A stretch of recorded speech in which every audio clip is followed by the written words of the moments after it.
Most of the Cubans will love him because he was a great leader. I say was, he's still alive, but I say was because he's not working anymore.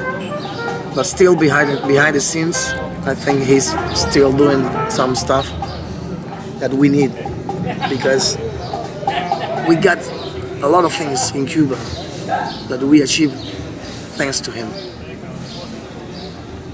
There was a time that many things were forbidden for us, but not because of him, because of the system, because of the economical situation as well, because of the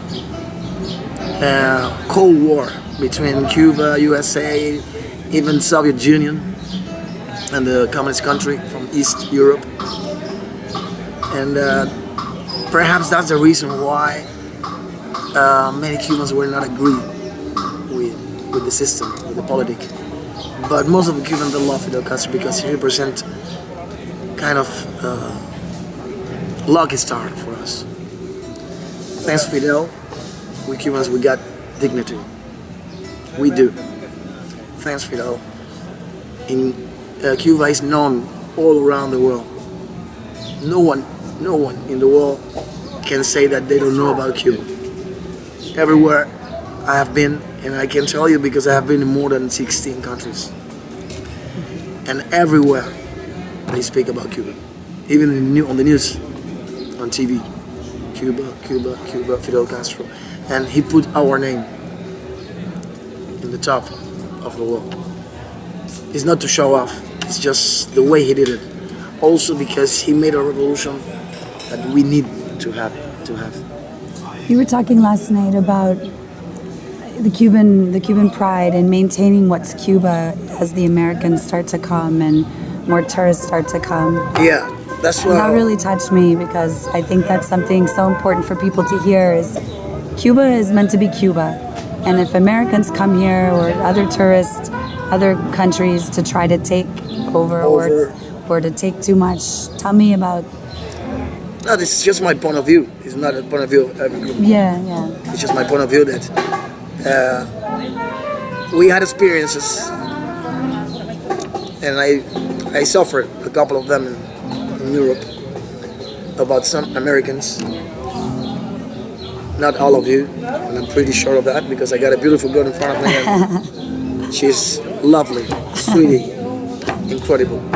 And most of you must be the same.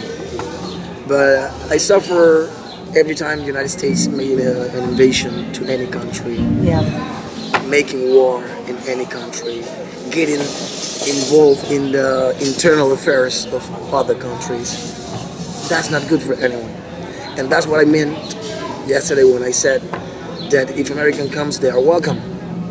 But come as a tourist, come to invest, come to join us, come to live with us, to share with us, but not to take control of our lives like it used to be about 57 years ago. Yeah.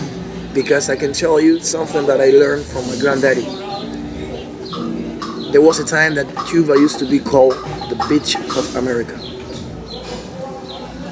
We were talking about 1950s, 1955, in those years, when Batista, one of the worst presidents we had in Cuba, he was killing people, he was corrupting people as well, and he was a criminal.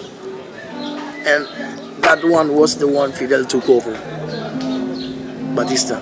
We needed in that so that's the reason why I say that we love him, most of us, because he gave us this pride, he gave us this dignity, the one we still hold, and we want to keep on holding this one. And do you think many people feel the way you do? That I talk to many people who do love Fidel, and when I go home, people are always so surprised. No one loves Fidel. Everyone hates him. No, it's not. But when like I go home, I meet so many people who love Fidel and are so grateful for what he's given Cuba. And yes, no, he hasn't been perfect, and there's been issues, and he did some things that were maybe not great, but he's done a lot of good, and he had a vision of how to preserve a culture and a way of life that is the last of its kind on the planet. There's no place in the world, and I've traveled also many places, left like Cuba, where the culture, the community, the family, the integrity of the culture is so strong. And you know, I think Fidel had that vision, even with restricting internet, restricting pornography, restricting what's on the media. Well, those are about stuff, pornography and this kind of things. I don't know why we got those stuff on internet. We're gonna lose it. Cheers for America and Cuba. Salud.